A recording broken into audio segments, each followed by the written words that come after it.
Ladies and gentlemen, here I am, Team Compton in Queensland with the legend, Elliot Compton, mate, coming off the back of a sickness. Yeah. How's the fitness? No, it's all right. It's not too bad. It's first session back after being sick's always the hardest, but it's all right. It's going around at the minute, so I'm all right.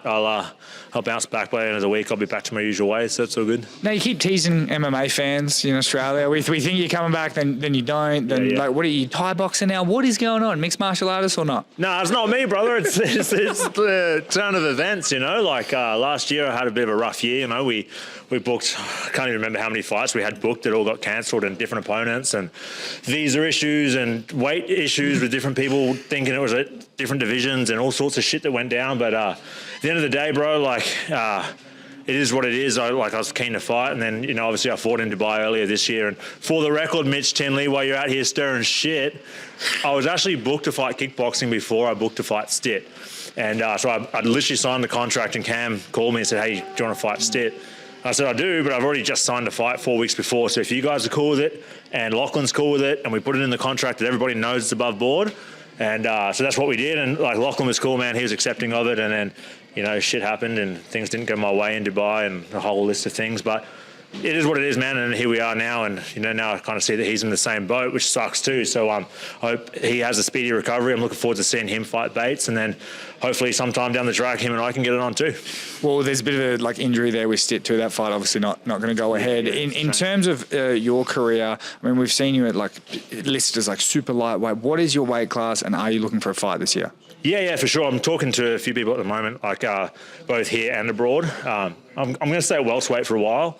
I've been fighting a long time, bro. I've been doing this, been a professional for over 16 years. So I've fought my way through the divisions, and I just don't want to cut weight anymore, man. It sucks, It really is just I've done it too many times. As you get older, it gets harder and harder.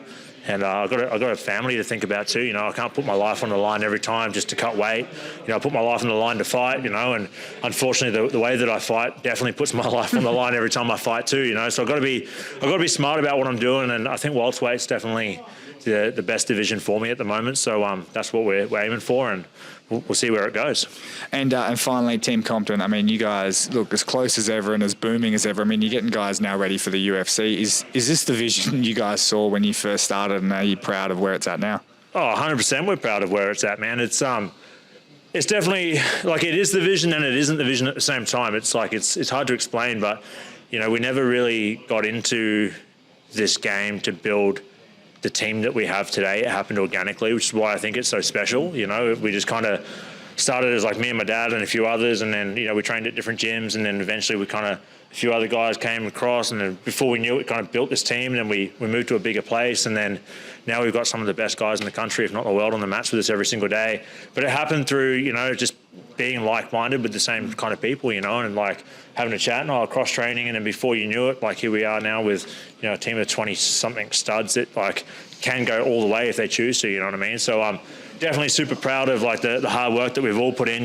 Credit to my dad, head coach. He's never ending on these guys. He puts in so much time and effort. You forget by looking at him that he's 61 years old. He's still on the mats every single day coaching these guys. And yeah, man, I'm super proud. I couldn't be prouder. In fact, it's and I think where we are now is just the start. I think it's just going to continue to grow and grow and grow.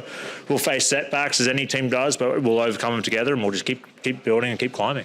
Speaking of your dad, did you have any choice in not fighting, or were you as soon as you were born on the pads? No, it's kind of the opposite, to be honest. I don't think him and my mum really wanted me to do this, but I said that I just wanted to have a few and just do what we just to tick the box, And then before we knew it, here we are with 2 brain cells left and a 16-year, 65-fight career, So, look, man, I do this because I absolutely love it.